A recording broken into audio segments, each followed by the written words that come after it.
So let's continue our discussion on the knapsack problem. In the knapsack problem, you have n objects, each capable of giving you some profit, but each of them have got certain capacity or the volume or a weight, and you have a knapsack whose capacity is B, or your, let's say your carrying capacity is B.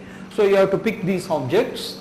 While picking the object, you earn a profit Pi, but then it occupies this much capacity or the weight.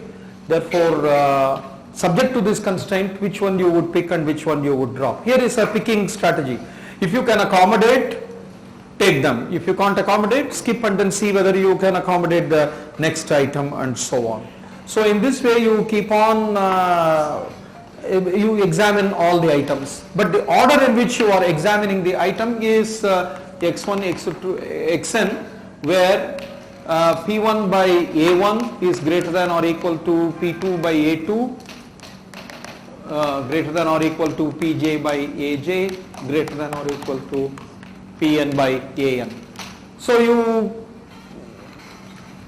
order them in the profit per unit weight or profit per unit capacity, and then fill it so that you get maximum profit when you pack the item in this order. Okay, so this is a greedy strategy, and in this greedy strategy, when you go, whatever you get, you are going to output this. Let's see the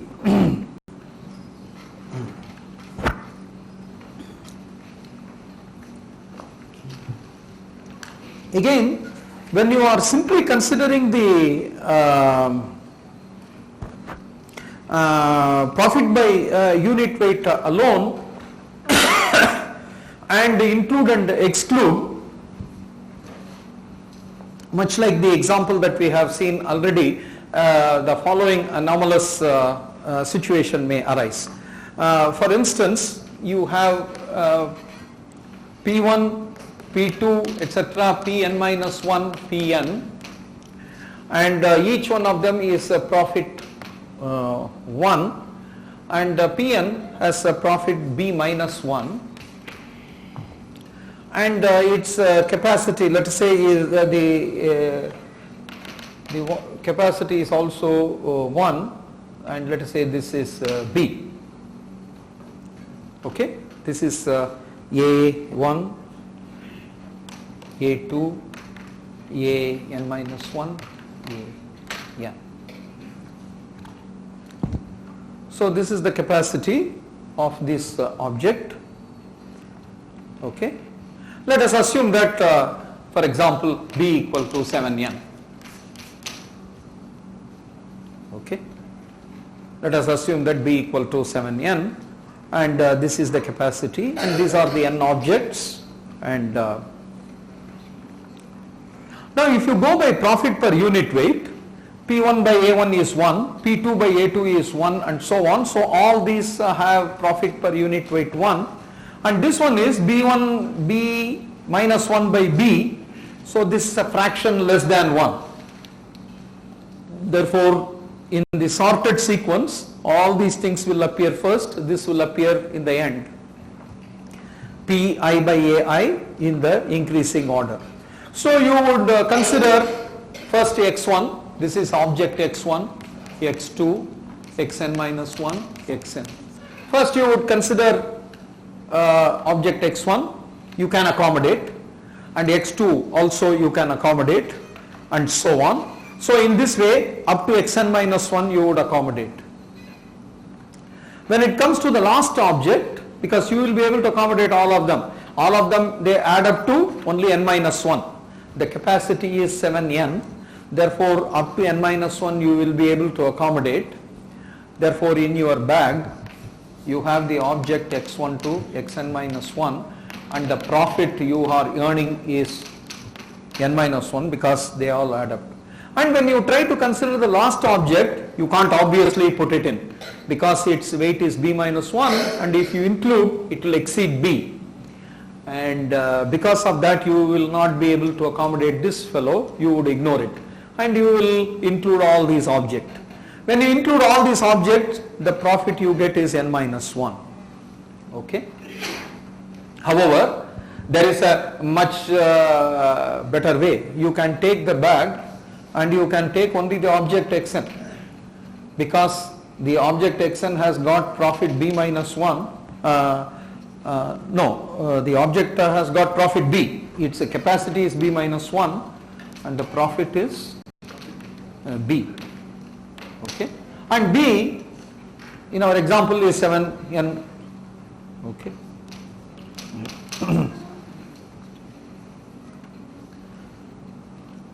No, its capacity is b. Its capacity is b. So the bag is full. You take this object, you fill this capacity. The profit you earn is b minus 1, which is 7n minus 1. So if you don't go greedily and if you choose this object, you can fill the bag because its capacity is b and its weight is b, therefore you can accommodate, and when you accommodate it you get b minus 1 and b minus 1 is 7n minus 1. Therefore now you can see that greedy solution gives n minus 1, whereas non-optimal solution is 7n minus 1. So 7n minus 1 to n minus 1 is greater than or equal to 7.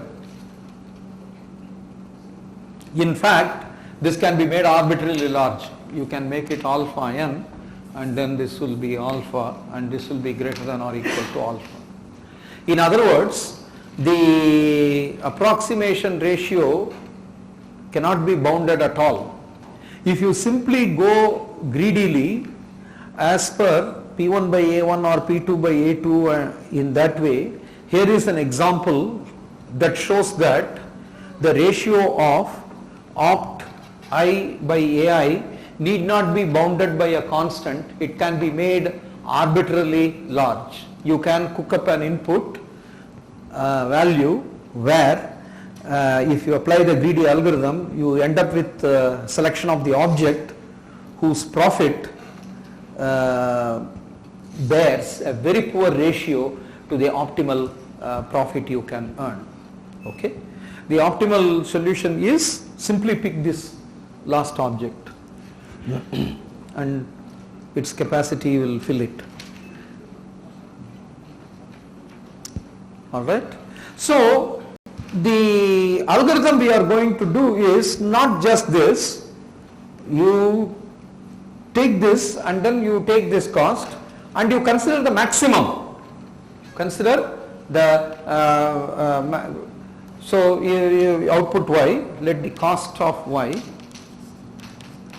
is let us say you are simply greedy x, and you consider mx equal to maximum of the profit, because any of the object you can pack, so maximum of p max and greedy of x. You take the maximum of this. So with that modification you would have taken this object, because the greedy would have suggested you to pick all these things and drop this, but the maximum weight would suggest that pick this. The maximum of these two suggests that you go for this solution. Okay. So the minor anomaly is set right, and here is the algorithm. My algorithm is a modification of or extension of the greedy with one more thing. I will see whether the greedy is satisfactory, or consider the object with a maximum profit, compare these two. If there is an object with a higher profit, I would rather take it rather than the suggestion by the greedy. The set suggested by greedy will be ignored, and that object which has got a maximum cost will be chosen. Okay. Otherwise, the subset suggested by the greedy will be picked up. Therefore, the maximum of these two will be taken as a solution. With this condition, this would happen. When that was not there, the ratio can be made unbounded, Okay, the ratio can be made unbounded. There are inputs which will make the ratio unbounded, but with this modification we are going to show that the bound is 2. So these kind of examples are very important to know the quality of the approximate algorithm. So although greedy solution is intuitive, here we see that a direct application of the greedy method is not really leading to a good approximate solution. The greedy solution is to be slightly tinkered a bit to get a better solution. Okay, so the tinkering is, of course, consider the greedy, but compare that with the maximum cost one and choose the maximum of these two, and that will satisfy this condition. Okay, so how are we going to prove that? Let J be the first index at which the for loop rejected an object. Okay, so it first it might have considered 1 and so on, and the first index at which this has failed. Okay, and let J be the first index. When you do that, if J is such a value, then define Pj bar equal to sigma I equal to 1 to j minus 1 of Pi, that is set of all objects you have included until the first object was rejected, and the profit you have obtained until that point. So this is the profit you have obtained until the point where you have rejected the first object. Of course, you had gone ahead and then picked more, and then the greedy x solution. Therefore, this is obviously less than or equal to greedy of x. That is because this constitutes only some of the objects that you have selected, and you went ahead. Perhaps you might have selected something more, and even if you don't select anything more, this is going to be output as a greedy solution. Therefore, this value is obviously less than or equal to greedy of x, and you have been included all these items. So Aj bar, which is equal to sigma I equal to 1 to j minus 1 of Ai, is less than or equal to B. This invariant is maintained because you kept on including only when it is possible for you to accommodate within the bag. So the set of all items, the total capacity that is consumed so far until the first object is rejected is Aj bar, because this is the sum of all the capacities of the object selected. I have taken up to j minus 1 because j is the index at which it is rejected. So the first j minus 1 items are included in y. In other words, at this point, let me write this for clarity. At this point, y equal to x1 to xj minus 1. Because y equal to x to xj minus 1, the profit you earned is this much, the capacity you consumed is this much, and not only that, with respect to the j, why you have rejected the j, the volume, the capacity remaining Aj bar is less than Aj, right? This is the remaining capacity because this much you have used up. This is the remaining capacity. Because this remaining capacity is less than Aj, you have rejected it. If the remaining capacity is more than that, you would have included that object. You have rejected xj because, right? Why you have rejected xj? Xj has capacity Aj. This you have rejected because this happens to be the remaining capacity which is available. This is used up. This is the remaining capacity. This remaining capacity is less than this. So all these inequalities we have at the first index in which the for loop was in the for loop you have rejected the first objects. Okay, these are all the properties that we have in our hand, and now we can also see the following thing happening here. So what is our goal? For optimum we have to get an upper bound. For the algorithmic solution you have to get the lower bound. Okay. For the algorithmic solution we are getting the lower bound here. This Pj bar is one of the lower bound for the algorithmic solution. Okay. The reason is Pj is less than or equal to g or x. Okay. The algorithm is going to output this. It is going to output max of this and this. Therefore, this m of x, which is an algorithmic solution, let me write down that, is less than or equal to m of x, which is the algorithmic solution. So for an algorithmic solution I have a lower bound. Now for optimal solution I have to get an upper bound. Okay. So in the optimal solution, if you look at the 0 to 1 knapsack, that is a fractional knapsack problem, there you would keep on including the 0 to 1 knapsack problem. Greedy also would proceed in this way. You would keep on including all the object, and there is one particular object which you will not be able to include in full, but what you would do is you will take a fraction of that, because that fraction is permitted. Okay. And when you take that fraction, you will be able to accommodate that, and then you can get the maximum profit. Okay. So basically the remaining capacity, when you fill it with the one which is rejected, you would get 0 to 1 maximum 1. Here this is not 0 to 1, this is 0 1. Therefore this value will be numerically less than or equal to the profit that you would have get in the continuous version. In other words, my m of x, that is opt I or opt x, will be less than or equal to the same value, that is Pj bar, everything you have included, and the remaining capacity is B minus Aj bar.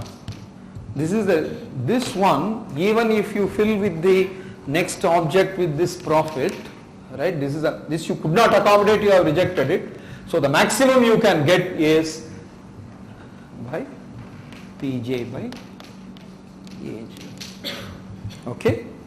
So even the remaining capacity is filled to its capacity for this object, whatever is the profit you get. Actually this is what you would have put through the continuous version of the greedy method. This is the discrete version, so this is going to be less than or equal to this expression. But B minus Aj bar is less than Aj, therefore you can see that in the numerator you have a smaller value than the denominator. I am not cancelling like mathematical one, so this will be less than Pj bar plus Pj. The important conclusion I am getting is the optimum value will be less than or equal to less than Pj bar plus Pj.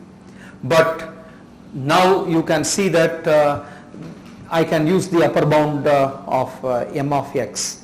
Okay, m of x, this Pj bar is less than m of x, so this is less than m of x, and Pj is also less than m of x, because m of x is going to be larger than the largest value. Okay, m of x is maximum of these two, so this is surely larger than this, and this is surely larger than this. Therefore m of x is dominating this value, m of x is dominating this value also, and therefore opt x is less than twice m of x. M of x is nothing but a of x, algorithmic solution. So opt x by a of x is less than 2. This I am able to get because of the choice I have made here. Okay. Earlier I am not able to get the bound 2 because I was working only with respect to the greedy solution. So I have given an input instance where if you only consider the output of the greedy solution, you may end up with a set whose profit will be far from optimal. But if you consider this tinkering, you are going to get a solution whose profit is pretty much close to it, because the ratio is going to be less than 2 now. Okay. The ratio will always be greater than 1, but the ratio is now less than 2. Now there are several questions one can ask. Can this ratio be tightened? Is it possible that with some other problem for the knapsack solution, I would get a solution that is less than 2? In other words, can I have a solution of the type less than 1 plus epsilon, where this is my desired level of smallness, let's say 1.5. Okay, can I have a strategy? Can I search little more and get a closer approximation? Okay, can I take some more time and then get much less or much tighter approximation? Okay, so you have questions of this type are also answered. Okay, with respect to the level of the overhead. So now the overhead will also become a parameter for the complexity, because you want to have a better approximation, you have to work little more. So in addition to the input size, input values and other things, the approximation ratio or the accuracy level would also become a parameter for this, and you require you have to design a clever algorithm that is polynomial in all these factors. Okay, they will all call for much more sophisticated ways of handling this, cleverer analysis and then better strategies and so on. All right. So I am not giving the solution in that direction. You will see a lot more of these kind of discussions later. Okay, but what we will have, what they will describe is a schema. It's a scheme which is parameterized through, right, the overhead also. Okay, this is a very simple algorithm, but if I want to have a better solution, maybe by searching little more and making a closer examination, I might be able to get a better set whose bound is slightly better and so on. First of all, whether it is possible we have to see, right? Sometimes such an algorithm may not be possible at all, and getting closer below some threshold could become NP complete and so on. And for some cases it is possible for you to go arbitrarily close, but only thing is you have to spend more time. Naturally, if you want to have better approximation, you have to labor through more and so on. So that is going to take the epsilon also as a parameter now, as a governing in the labor component. Okay, so just I am pointing out one such possibility, and the formal definition and other things you will see later in that. Okay, so here for maximization problem we have seen a lower bound for the algorithmic solution, upper bound for the optimal solution, played around with this and get the ratio. For the minimization problem it is the other way. So this is going to be the universal rule for any approximate algorithm. If it is a minimization or maximization problem, you determine that first, and accordingly for the algorithmic solution and for optimal solutions work out various bounds, some bounds of the greedy approach. So now we are going to start our discussion on methods through local search. So in local search, what we are going to do is the following. We start with some solution, and then we will define what is known as neighborhood structure. Neighborhood structure allows you to carry out the next stage of exploration. So what the neighborhood structure would define is, from a given solution, how you go to the next solution which is better than the given solution. So where would you search for it? Where would you look for the improved solution? You will look for the improved solution in the neighborhood. So for every solution we will define what is known as neighborhood, and then we will search for the better solution only in that neighborhood structure. That is why this is called the local structure. Global means searching exhaustively all over. Local means you define a particular subset and then explore only in that structure for the better solution. So you start with a solution, explore in its neighbor. If you find a better solution, go to that better solution, explore in its neighbor. For the new solution, again the same neighborhood structure is mathematically defined. In its new solution's neighbor, you look for it, and if you could find a better solution, go there, and from there look for a better solution in its neighborhood, and so on. In this way you jump from one solution to better solution by searching in the current solution's neighbor.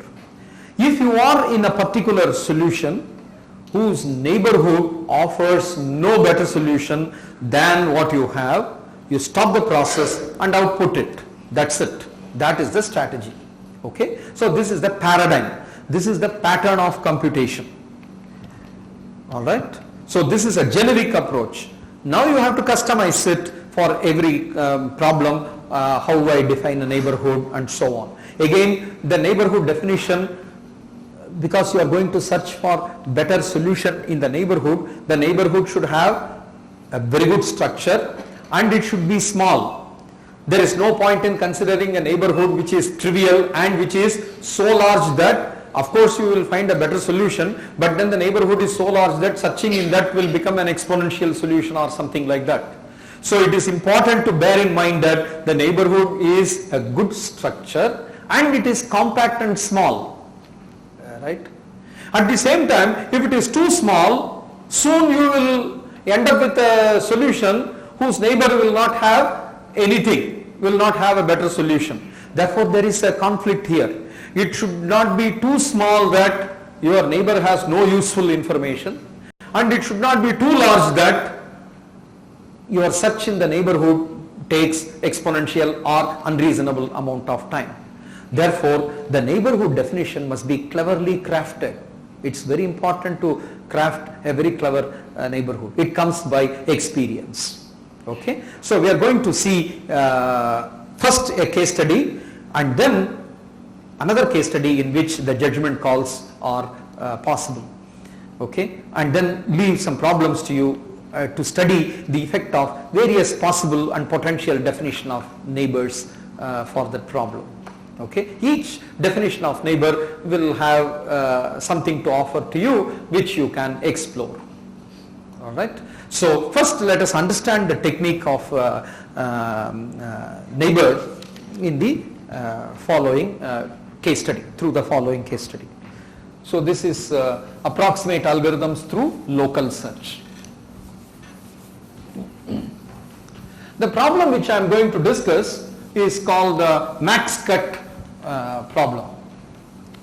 Okay. So the max cut problem is the following. A cut in a graph is a partition of a vertex set. That's all. Okay. A cut is a partition of the graph. Suppose G equal to V E is a given graph. V is partitioned into V1 union V2. It is a partition. So V1 intersection V2 is empty. Okay, so this is a partition, and the number of edges which go from V1 to V2, right? And that is going to give the cost for this. Okay, number of edges. So if number of edges E, which is of the form xy, where x belongs to, this is undirected graph. Okay, x belongs to V1, y belongs to V2. So this is called the cost of the cut. So the cost function associated with, so for a given graph you can think of any partition of the vertex. Each partition will have an associated cost. What is simply the cost of a cut? The number of edges which is going from one to another.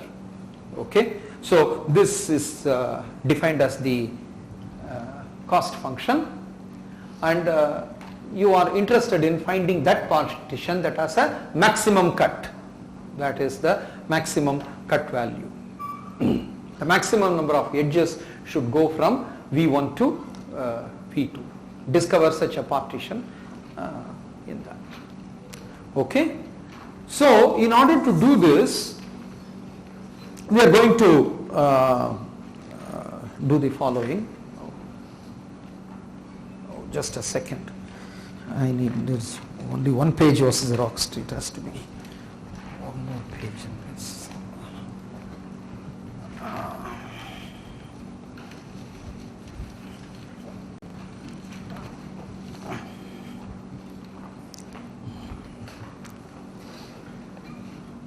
Okay. So for a partition V1, V2, the neighborhood solution is all those partition V1k, V2k for k equal to 1, 2, etc. n, where n is the number of vertices, cardinality of p equal to, where n is the number of vertices. Now, if Vk belongs to V1, then V1k equal to V1 minus Vk, V2k equal to V2 plus Vk, or union. Okay. If Vk doesn't belong to V1, then V1k equal to V1 plus Vk, this is union, and V2k, V2 minus. This is the definition of a neighbor. So for this partition, this is the neighborhood function. So if you call this as partition P, this is the neighborhood of the partition P. The neighborhood consists of n partitions. Okay. So every partition has got a neighborhood structure defined. This neighborhood structure is defined in the following way. It consists of n items. What is n? N is the number of vertices. The neighborhood is defined in this way. For every vertex, you are going to have an induced neighbor, right, which is defined in a natural way. Okay. So you take the vertex V1. If V1 is here, if V1 is in this set, that is V1 is here, move it to the next set, that is you remove from there and then include in this. For example, if V1, V3, V6, V2, V5, V7 is V4, sorry. V4 is a current partition. Now one of the neighbors will be V3, V6, and you include V1 there, V1, V2, V5, V4, V7. This is one partition. V2 is here, move that here because V2 doesn't belong to V1, so include it here. So with respect to V2, that will induce a neighbor. V2 will be moved from there to here. V1, V3, V6, V2, and V2 is gone from there. V5, V7, V4. Okay. So this is another neighbor of this partition. So this is the partition P. For this partition P, this is one neighbor. This is a partition, this is a neighbor of this. This is another neighbor. Yet another neighbor can be defined with respect to V3. Now V3 is in this set. because V3 is in this set, remove this and then push in that. So when you remove V3 in this set, V1, V6 will be here. V3 when you include here, V3, V2, V5, V6, V4 will be the other set. So this is another partition of the vertex set. So this partition is another neighbor. So in this way, n neighbors will be defined. How are these n neighbors defined? N neighbors are defined based on each vertex. That's all. Okay, exactly n neighbors. For any partition P, the neighborhood partitions are the collection defined in this, which is defined in the natural way. How is it defined? The partition will have a neighborhood partition, but it will have one fellow moved either from here to there or from there to here. That's all. So exactly one element will be differing either with. So you look at this partition and this partition. What is the difference between this fellow and this fellow? One fellow has moved out from here. Similarly, the difference between this fellow and this is one fellow from there has come over here. That's all. But anyway, there is only one vertex. Would have moved from either here to there or there to here. So that would define a new partition, and therefore that is called a neighbor. So in this way, neighbors will usually bear a very close relation to the object, because in some sense that proximity is also very important in the following sense. It should be easily computable. For a given item, its neighbor must be easily computable. That is because you are going to examine the neighbors one after another, and often you are going to discover the neighbor algorithmically rather than having a big list of neighbors and operate one after another. It is not possible for you to handle this combinatorially large object. Therefore, although the neighborhoods are defined set theoretically like this, in practice each neighbor will be obtained algorithmically by the process that I have told you. Okay. So in general, the neighborhood structure must be compact. It should be polynomial and small. That is satisfied here. It is polynomial. After all, there are only n items in neighborhood. For any partition, there are exactly n neighbors. Therefore, the neighborhood set is small, and the neighbors bear a close relation to the original one, that algorithmically you can obtain the neighbors from the original one. Therefore, in this way, if there is an algorithm which says examine one neighbor after another and find out a neighbor who has a better solution than the current solution, can be implemented effectively. Okay. Otherwise, that particular statement, namely searching in the neighbor, cannot be implemented efficiently if you cannot enumerate the neighbors properly, or compute with the neighbors properly, or if the number of items in the neighbors is extremely large. In that case, the neighborhood search will become an infeasible computation. Therefore, bear in mind all these things when you define the neighbor. Okay. So here is the way in which the neighborhood is defined, and having defined the neighborhood like this, what is our algorithm? Our algorithm is the following. I forgot to switch off this mobile. I am sorry about it.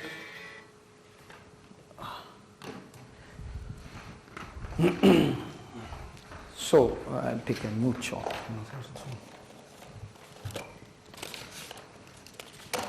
Okay.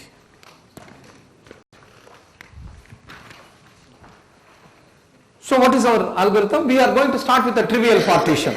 Our algorithm will start with the partition V1 equal to empty and V2 equal to V. Okay.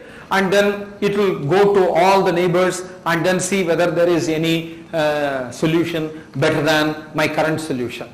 And what is my current solution? My current solution has got no edges, because there is no edge which has got one vertex in V1 and another vertex in V2. Therefore, the cost of this cut is 0.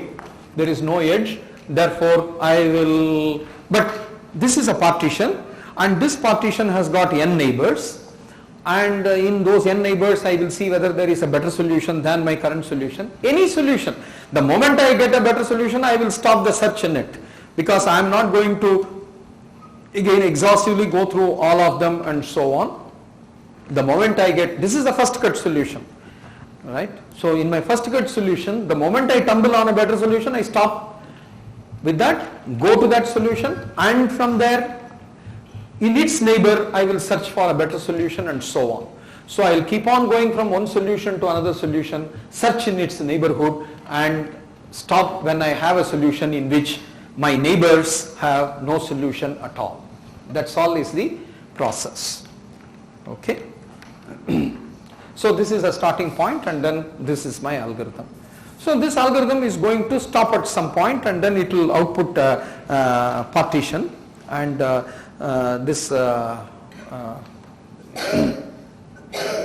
partition V1, V2 will be output. Starting from this, my neighborhood search is very simple. In its neighbor, I see whether there is any one which has got a better count than this. If there is a better count, I go to that and so on, and then finally I am going to output V1 and V2. What is the, how many edges will be there, and what is the relation between the number of edges in the output here and the max cut? Okay, this is an optimal one, therefore opt of the graph, and the output given by that graph is less than or equal to 2. We are going to argue that the output partition will have number of edges, and the optimal will have certain number of edges, the maximum cut. Okay. So notice that the maximum cut may contain all edges of the graph, whatever is the number of edges. For example, if you consider this, a graph of this kind, putting this in one partition, putting this in the other partition, leaves all the edges of the graph as the cut edges, and therefore the max cut can be as high as the total number of edges in the graph. Okay, so we should remember that it can be a very high number. There may be a partition in which quite a few edges may be present. So this is output by our process, and then this is what we have to show. And so we show this in the following way. Here is the argument for this. As usual, we would like to have the upper bound for the optimal one. So optimum G is less than or equal to M. What is M? M is the number of edges. Let us assume that V is the number of edges, V is the number of vertices, and E is the number of edges. Optimum G is less than or equal to M, because in the worst case all edges of the graph may be present in a particular partition. Okay. Therefore optimum G upper bound I have is this. Now for the algorithm I have to find the lower bound and then play around with these two. So here is the let M1 and M2 be the number of edges connecting vertices inside V1 and V2. M1, M2 be the number of edges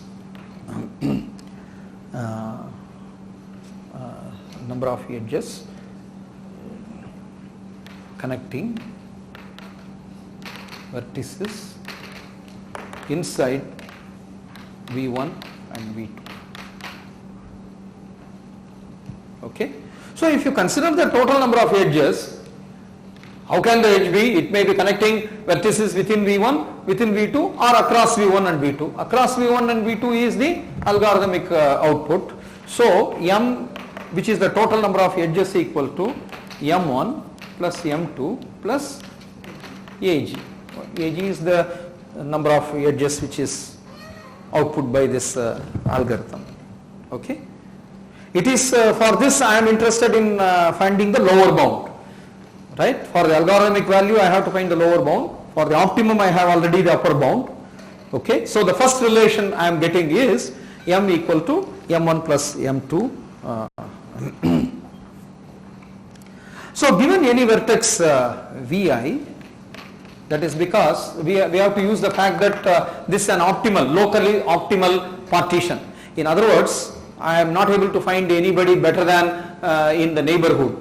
By moving a vertex from here to another, I am not benefiting anything, is the fact, mathematical fact I have to use, which I will do here now. Okay, so this property, because I am interested in the analyzing the properties of the algorithmic solution. So algorithm has terminated with this partition. So let us define for any vertex vi, define m1i equal to set of all vertex v such that v belongs to v1 and vi belongs to e. Set of all vertices in v, which is a neighbor of this, and m2i equal to set of all vertices in v such that v belongs to v2 and vi, set of all neighbors in v. So vi, m1i is set of all neighbors in v1, m2i is the set of all neighbors in v2. Okay. Now we first observe that for every node vi belong to v1, for every node vi belong to v1, cardinality of m1i minus cardinality of m2i is less than or equal to 0. Let us see why this is the case. For a vertex vi, what is the interpretation of m1i? m1i is set of all neighbors in v1. That is the impression. That vi itself belongs to v1. Let us draw a picture and that will make the things very clear. It's a picture will give a much clearer proof than the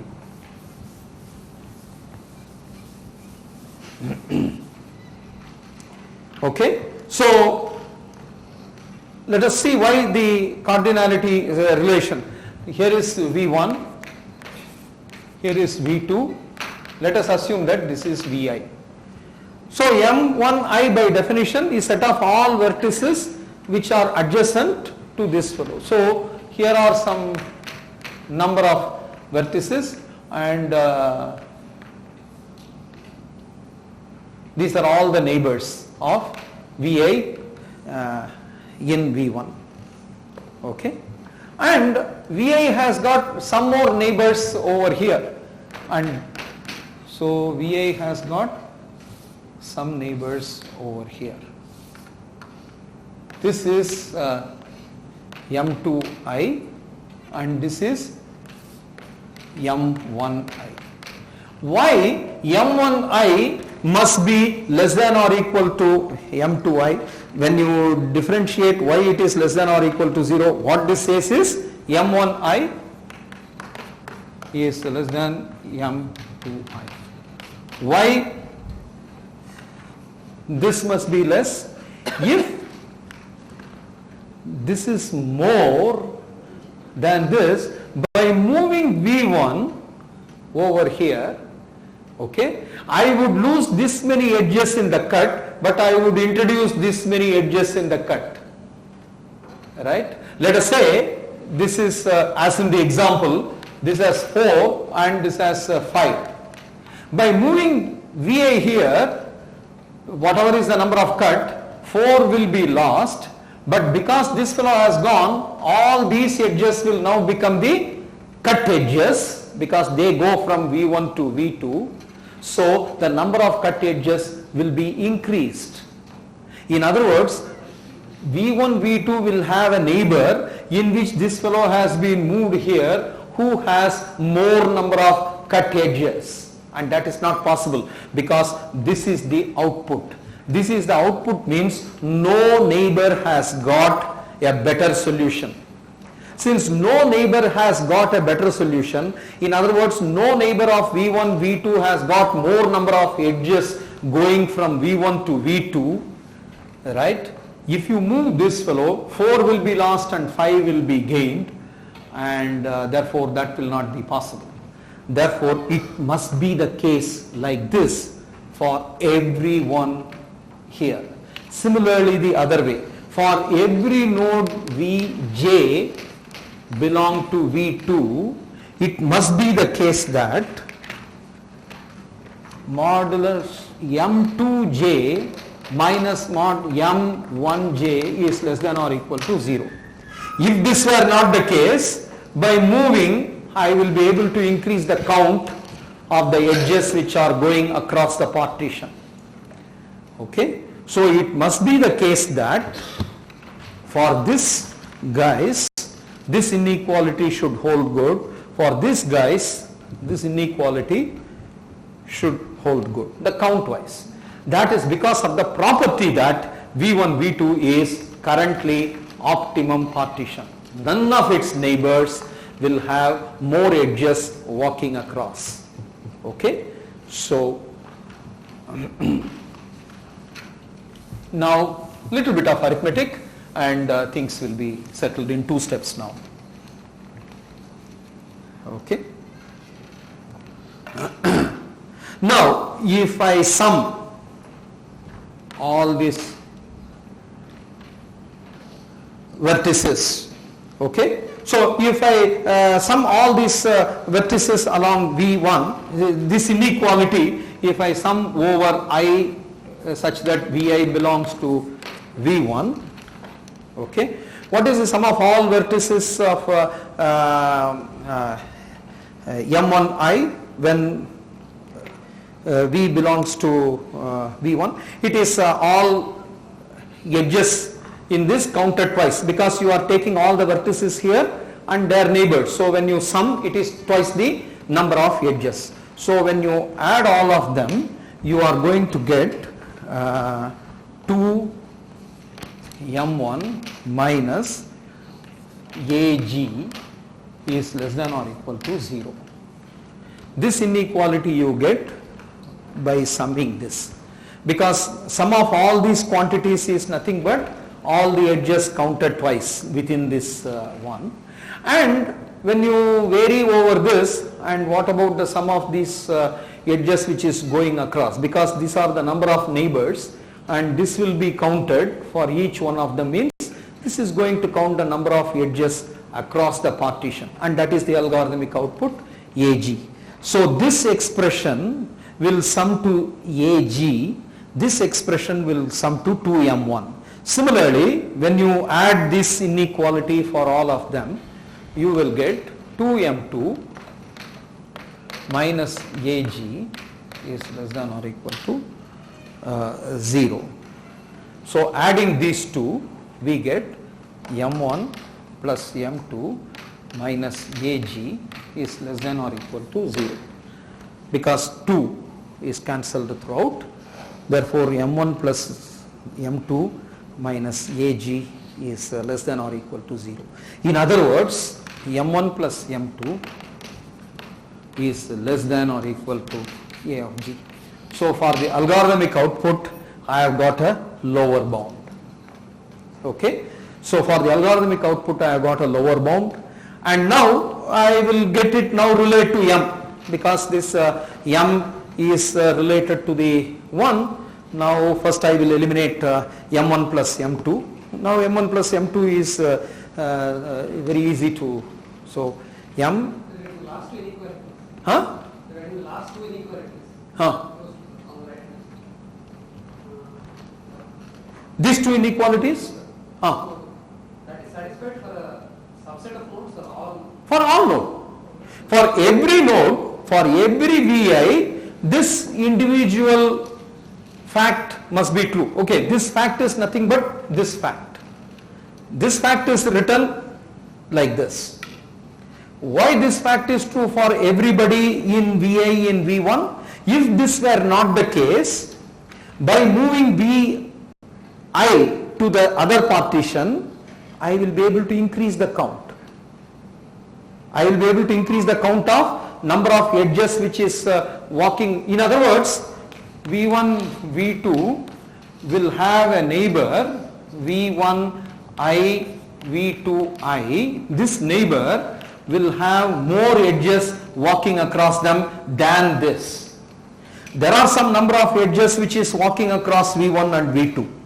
But when you move Vi, what will happen? The number of edges which are walking across will become local.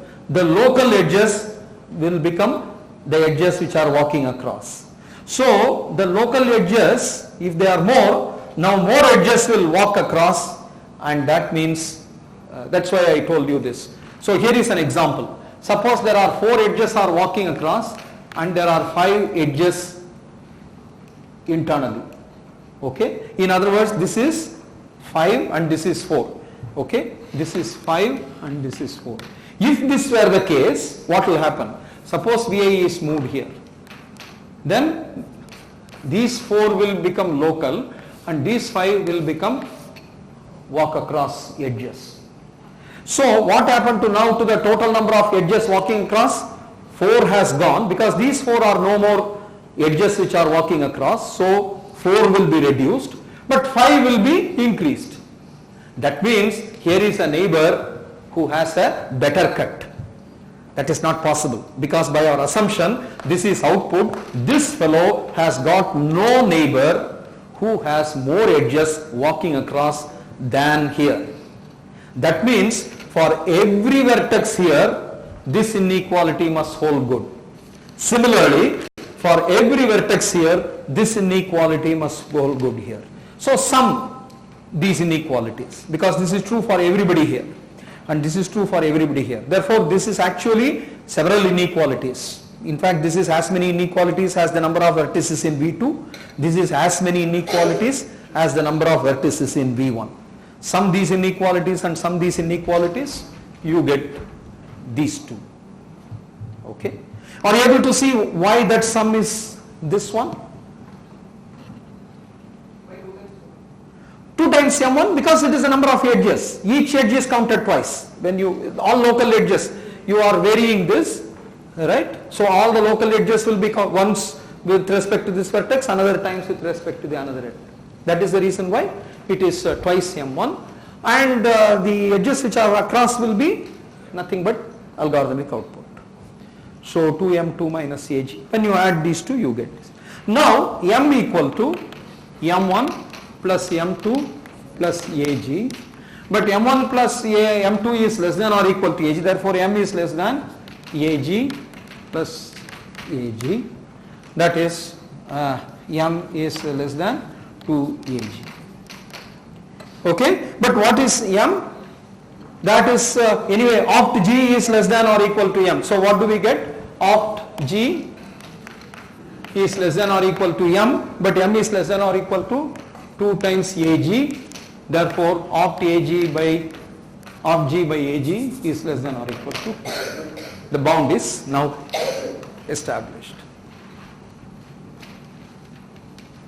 So here is one inequality and here is another inequality.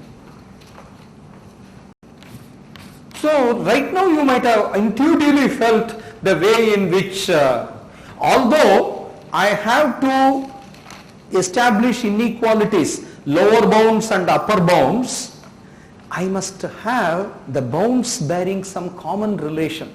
Then only you can eliminate the common values and then obtain the proper, otherwise the input parameters and other things will play a role. Okay, the number of edges and all those things will play a role here.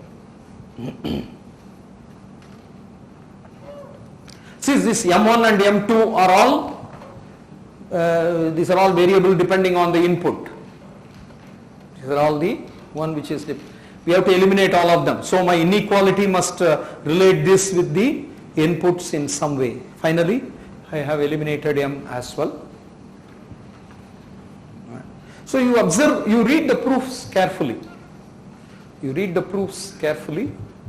And Okay, so now in the remaining time I am going to quickly give some exercises and also build partially another solution, but ask you to complete the details in this. Okay, so first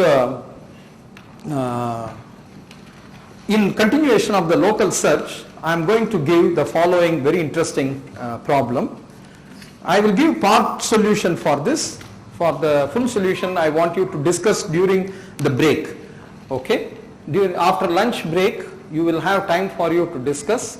Think about the potential solution for this, and then we will discuss further things in the problems and solutions session. So remember the exercises that I have given to you. One exercise is give the worst case bound for 4 by 3 minus 1 by 3m. It is not difficult, very easy to obtain the distribution of job and schedule time. That is exercise number 1. Try that. And then I will give the following exercise. Okay, this is called vertex cover problem. Vertex cover of a graph is the following. The number of vertex cover of a graph is a set of vertices such that every edge is incident on it. Okay, V is the graph. What is a vertex cover? Vertex cover is a set C. Okay, vertex cover is a set C of a vertex. C is a subset of V.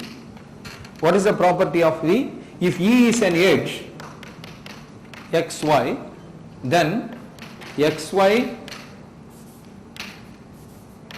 intersection C is non-empty. Every edge will find a vertex in this C. Okay, vertex cover is a set of vertices such that every edge will have one of its end vertices, one or both its end vertices in C. We are interested in finding the minimum vertex cover. That is an optimization problem. Every graph will have several vertex covers, but we are interested in finding the vertex cover with minimum cardinality. Obviously, such vertex covers have application in facility location problem and so on.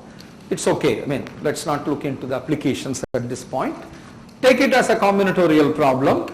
A vertex cover is a set of vertices such that every edge has a vertex in it. Okay, we are interested in finding the minimum vertex cover.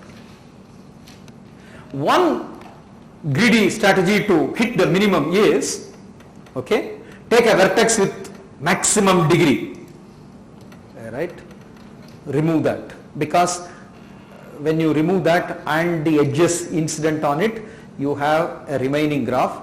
In that again, remove the vertex with the maximum degree and so on. So if you keep on doing that, hopefully with the minimum number of vertices, you would have accounted for all edges, because you want, when you are removing a vertex and all the incident edges, you have obviously removed those edges whose end vertices are all counted in C. Okay, so those edges you don't have to worry about. So in one go you have accounted for a lot of edges. So you take the maximum degree vertex, remove it, and again in the remaining one, so on. So this is a greedy way of arriving at a vertex cover. Surely at the end of the process you are going to have a set which is a vertex cover. There is no doubt about it. But this won't be a minimum vertex cover. What will be the ratio between the size of the vertex cover you obtain in this process and the minimum vertex cover? Okay, what is the ratio? You just find out the, show that the greedy algorithm, okay, the greedy algorithm which I proposed now is not going to give constant bound. Find out an example or a class of example where the greedy is not going to work. The greedy in this fashion is not going to work. Okay, the greedy in this fashion will not work. Try to construct. That will allow you to play around with the way in which it. Then try to prove the following. Most of you are familiar with the depth first search tree. Are you all familiar with the depth first search tree? All of you know what is a DFS tree, right? Find a DFS tree, output all the internal nodes. It is a vertex cover. First to show that it is a vertex cover. That is, what is a algorithm? It is find a DFS tree. In linear time you can get it. And then other than the leaves, output all the internal nodes. This is a vertex cover, and you show that the ratio of the vertex cover output by this and the minimum vertex cover is 2. Okay, the greedy has failed, but DFS tree can help you. Okay, there are other algorithms to get a vertex cover with the approximation ratio 2, but since you are familiar with the depth first search tree, try to argue that the internal nodes of the depth first search tree, number one, first convince yourself that it is a vertex cover, but it is not going to be optimal, but then its ratio is not going to be too bad. The ratio, approximation ratio is 2. Prove that it is 2. Okay, these are a couple of examples that I want you to look at to show where greedy fails, where some other strategy may work, and so on.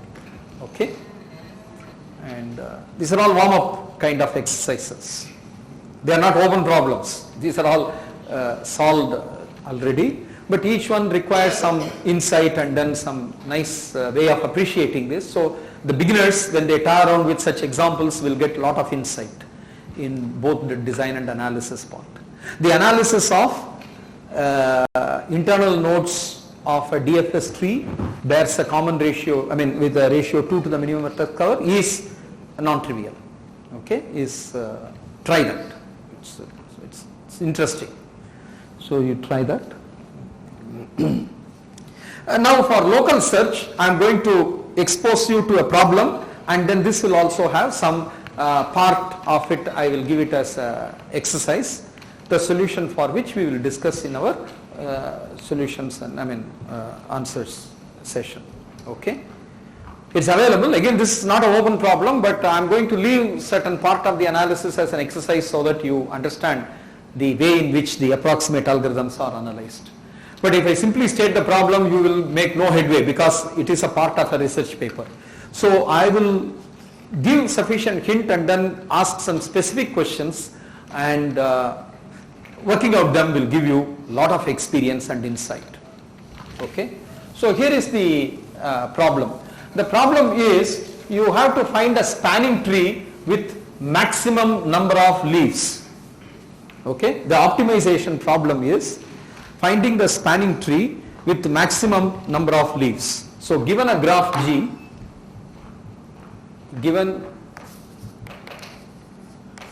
G, find a spanning tree with maximum number of leaves. So each spanning tree will have a cost associated with it. What is the cost? The number of leaves in the tree. That is the cost associated with the tree. So you are interested in that spanning tree which has got maximum number of leaves. So it is an undirected graph, unweighted graph. Okay, you are given a connected graph and you have to find out that spanning tree which has got maximum number of leaves.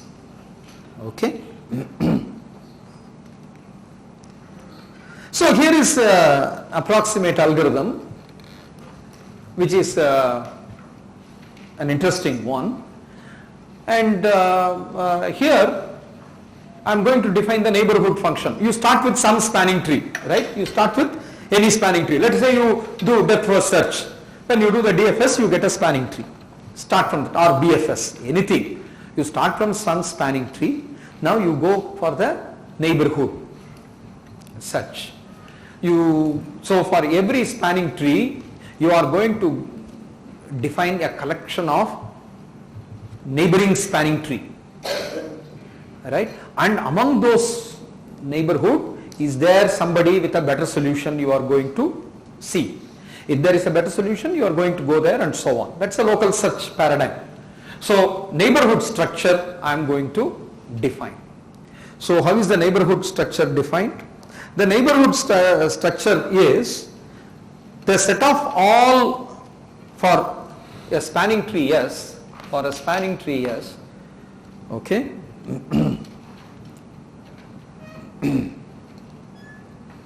set of all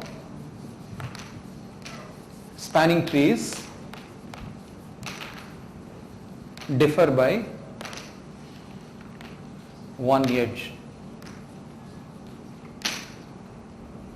So G is a graph, S is the spanning tree, and this is the neighborhood of S. Neighborhood of S is defined by set of all spanning trees, they differ by one edge. So you are given a spanning tree, alright. But how do you get a spanning tree in which the edge they differ by 1? So take an edge which is not there, include, but when you include it will form a cycle, and because when it forms a cycle you want to get a spanning tree, knock one of the edges. So you remove one edge and include another edge. So what is the commonality between these two? N minus 2 edges will be common. The new edge will not be common. The other n minus 2 will be common in both the trees. Okay. So there is a tree here, spanning tree.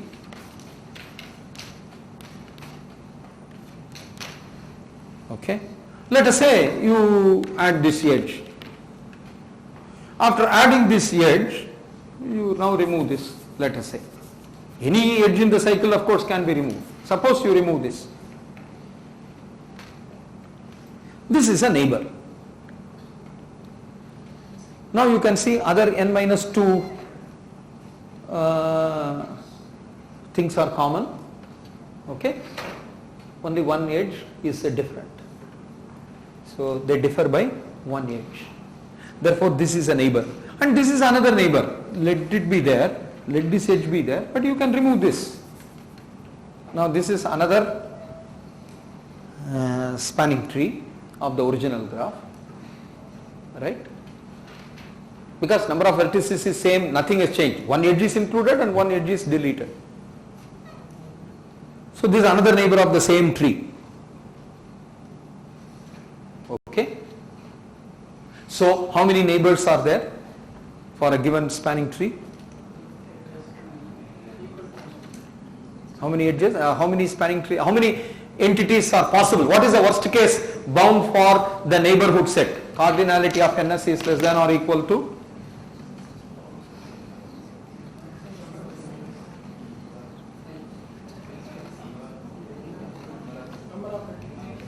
Number of edges. No. Each non-tree edge is capable of giving you several neighbors. This example itself, this one non-tree edge is closing a cycle. By removing this you get a neighbor, by removing this you get another neighbor, and by removing this you get another neighbor. So whatever is the cycle size, that many neighbors each non-tree edge would give rise to, right? Because again you want to have a spanning tree. So you include one non-tree edge and delete one edge each in the cycle that is formed. Therefore, the number of non-tree edges multiplied by what is the maximum size of a cycle? N, right? Maximum. This is only a crude bound. So Mn. Okay, is less than or equal to m. Actually, non-tree edges only you have to consider. So m minus n plus 1 times n. So for each non-tree edge, this many new trees which are there could form a neighbor. So although number of spanning trees are exponential, okay, you can see that my neighborhood definition is identifying a polynomial subset of it, and then your search is confined to that. Therefore, you are now confining the search to a smaller set, and after some time you give up. So there is no guarantee that you are going to get, you are not examined all the spanning trees and then for each spanning tree found the number of leaves and then found the overall maximum. You have not found that. What you do is that you start from some spanning tree. Among the neighbors you see whether there is any spanning tree with a larger number of leaves. If so, go to that spanning tree and again explore in its neighbor and so on. So in this way you go through the neighbor and then you terminate when you have a spanning tree who has no neighbors with a larger number of spanning tree. Output that spanning tree, whatever is the number of leaves in it, take it for your use, that's all. Okay. So this is an approximate algorithm. Now how close or what is the ratio between the algorithmic solution and the optimal solution, the ratio. There is a very simple argument to show that the ratio is less than or equal to 10. Okay? There is a fairly simple argument, weak argument, but the same algorithm, same process, if you do very clever mathematics, but that is if you use stronger inequalities, you can show that in this neighborhood search when you proceed, the actual ratio is in fact less than or equal to 5. But that requires deeper, stronger inequalities being established.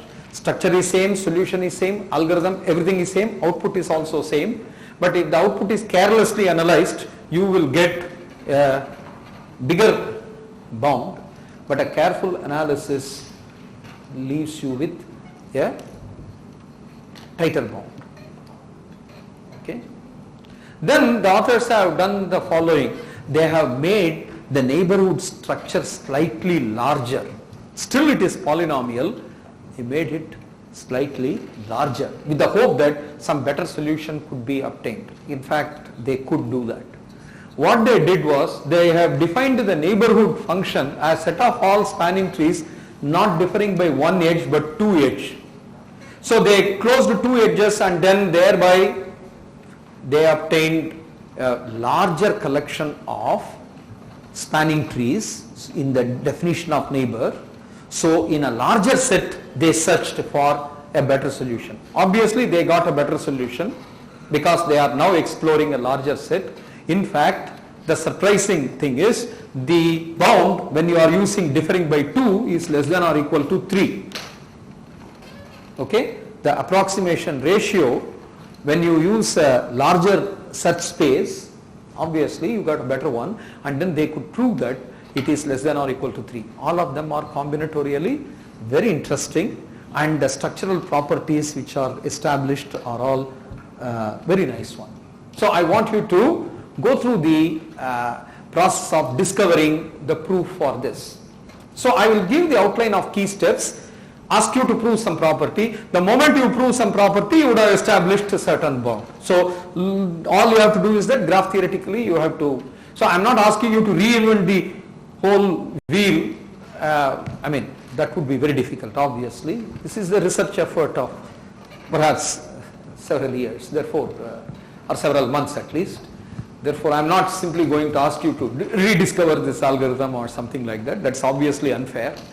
So, I will give some steps and leave some steps with a question. Just fill them and overall you would have reconstructed the proof. Okay? For the spanning tree, we add a non-tree edge, you end up in a cycle. So, I understand that m minus n plus 1 are the number of non-tree edge possibilities. Yeah. So now you have to remove one of the edges in that cycle.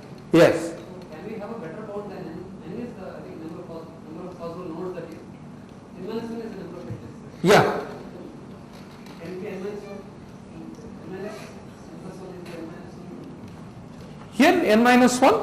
No, the size of the maximum cycle being n, I have used this n, that's all. In a graph, you might use a cycle of length n. In that is the case, this non-tree, see how many, when you close this, how many new trees it can create potentially, right? It could be 3, it could be 7, it could be in the worst case n. So this is only a crude bound. This shows that this is finite and then very polynomial and so on. Other than that, I have not taken effort to bound this carefully. Right?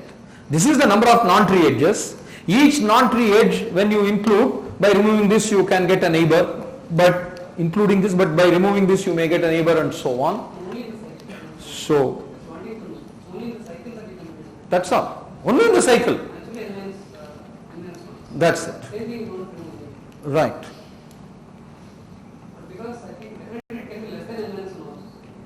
Yes, yes. Yeah. It's possible. It all depends on the size of the cycle that you close. How many new neighbors it creates depends on the cycle you create, because you are not supposed to touch any other edge. If you touch any other edge, then they will differ by more number. You should touch only the edge in the cycle that is formed. A new edge comes, it closes a cycle, remove one of them and you get a neighbor. So the neighbor obtaining process is very straightforward. Include, that will form a cycle, remove one of them and that will constitute a neighbor. So in this way you will be able to discover one neighbor after another, and then in each neighbor, for each neighbor you have to find out how many leaves are there, whether that number of leaves is better than my current number of leaves, and if so adapt that, if not ignore that neighbor and so on. So the neighborhood search algorithm should be implementable polynomial time efficiently.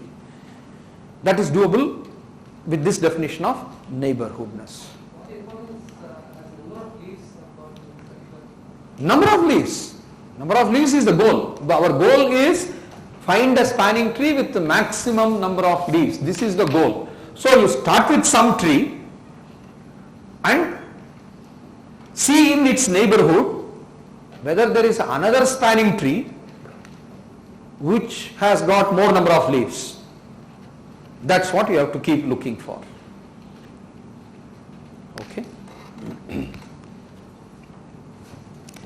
So I have the full proof, but I will, as I have told you, in the next 10 minutes I will give an outline and then leave a couple of steps which are graph theoretically interesting, and filling those blanks will give you complete control or understanding of the full paper. Okay. So here is the major hint.